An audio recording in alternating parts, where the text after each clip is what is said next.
नमस्कार विद्यार्थी मित्रांनो, मी सोमेश्वर डोंगरे तुमचं नोकरी सोमेश्वर या यूट्यूब चॅनलवर संवाद करतो। तर मित्रांनो, आताच्या व्हिडिओमध्ये आपण पोलीस भरती 2024 ची मैदानी चाचणी केव्हापासून सुरू होऊ शकते आणि कोणत्या पदासाठी किती अर्ज आलेले आहे याबाबतची माहिती पाहणार आहोत। तर यासाठी तुम्ही हा व्हिडिओ शेवटपर्यंत पाहायचा आणि चॅनलवर नवीन असाल चॅनलला सबस्क्राइब करा।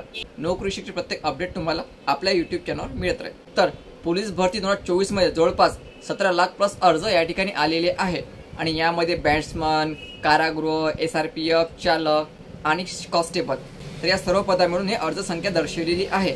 आणि यामध्ये सर्वात महत्त्वाचं की तुमची परीक्षा ही एका दिवशी घ्यावी की मुंबईची परीक्षा वेगळी घ्यायची आणि इतर जिल्ह्याची परीक्षा एका दिवशी घ्यावी, तर गृह विभागामार्फत याचा पण विचार करणे सुरू आहे। तर यावर संपूर्ण माहिती प्रसिद्ध करण्यात आलेली आहे। तर बघा यामध्ये काय म्हटलेलं आहे।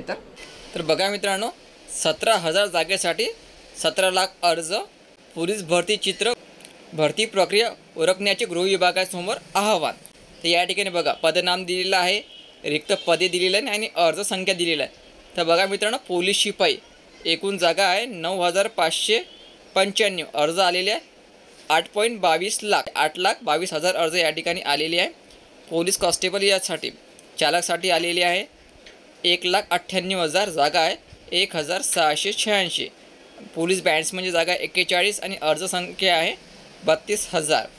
नंतर SRPF मध्ये जागा एकूण 4,349 आणि अर्ज आलेल्या 3.5 लाख आणि कारागृहासाठी जागा आहे 1,800 आणि अर्ज आलेल्या 3,72,000। तर एकूण अर्ज आलेले आहे 17,76,000 आणि रिक्त पदे आहे 17,471। ठीक आहे। तर या ठिकाणी कोणत्या पोस्टसाठी किती अर्ज आलेले आहे हे संपूर्ण माहिती मित्रांनो या ठिकाणी दिलेली आहे। तर या ठिकाणी बघा कोणकोणत्या विद्यार्थ्यांनी अर्ज केलेले आहे। तर बघा, राज्यातील 17,76,000 बेरोजगार तरुणांनी अर्ज केले आहेत। त्यात अभियांत्रिकी झालेले तरुणीसह D.Ed. B.Ed. झाल्यासह बहुसंख्य उमेदवार पदवीधर असल्याची वस्तुस्थिती आहे। यामध्ये इंजिनिअरिंग विद्यार्थ्यांनी पण अर्ज केलेले आहे। तर या ठिकाणी बघा, आता पोलीस बॅट्समन या पदभरतीत एका जागेसाठी 780 उमेदवार रिंगणात आहे। म्हणजे बॅट्समनमध्ये एका जागेसाठी 780 उमेदवार, तुरुंग शिपाई या पदासाठी एका जागेसाठी 206 उमेदवार, कारागृहामध्ये एका जागेसाठी 206 विद्यार्थी हे ॲव्हरेजी एक्झाम देणार आहे। तर पोलीस चालक पदासाठी एका जागेसाठी 117 उमेदवार भरतीच्या मैदानात असणार आहे। एकूण या पोलीस भरतीसाठी एका जागेसाठी 102 उमेदवाराची परीक्षा होईल। मैदानी चाचणीत उत्तीर्ण झालेल्यापैकी एका जागेसाठी 10 उमेदवाराची लेखी परीक्षेसाठी निवड होणार आहे। लोकसभेची आचारसंहिता संपल्यानंतर म्हणजे 4 जून नंतर मैदानी चाचणीला सुरुवात होईल। तर मित्रांनो, 4 जून नंतर मैदानी चाचणीला या ठिकाणी सुरुवात होण्याची शक्यता आहे। म्हणजे जूनच्या 15 तारखेपर्यंत मैदानी चाचणीला सुरुवात होऊ शकते। उन्हाची तीव्रता पाहून सकाळच्या सत्रातच मैदानी चाचणीला सुरुवात होणार आहे। ठीक आहे, सकाळी तुमची मैदानी चाचणी या ठिकाणी घेतल्या जाऊ शकते। आचारसंहितेनंतर भरतीला प्रारंभ।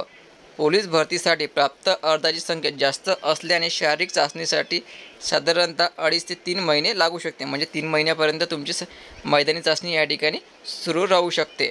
उमेदवाराची मैदानी चाचणी झाल्यानंतर मुंबईसह राज्यातील सर्व उमेदवारांना एकाच वेळी लेखी परीक्षा द्यायची की मुंबई स्वतंत्र आणि इतर जिल्ह्यातील उमेदवाराची एकाच वेळी परीक्षा घ्यायची याचा निर्णय होणार आहे। तर मित्रांनो, यामध्ये सर्वात महत्त्वाचं आहे की मुंबईमध्ये सर्वात जास्त अर्ज आल्यामुळे मुंबईची एक्झाम हे स्वतंत्र घ्यायची की इतर जिल्ह्यासोबतच घ्यायची तर याचा निर्णय होणार आहे।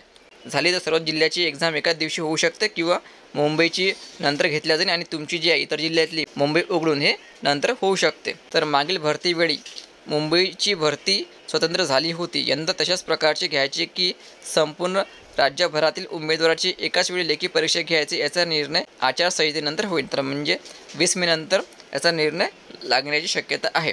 ठीक आहे मित्रांनो, ही महत्त्वाची बातमी आहे। तर पोलीस भरतीचा निर्णय जो आहे हा आचारसंहितेनंतरच लागणार आहे। म्हणजे तुमची जी मैदानी चाचणी आहे ही जून महिन्यानंतर होणार आहे, पण ही जून महिन्यानंतर कोणत्या तारखेला घेणार आहे हे तुम्हाला नंतरच माहिती पडेल। आणि तुमची एक्झाम हे 2 टप्प्यात होऊ शकते।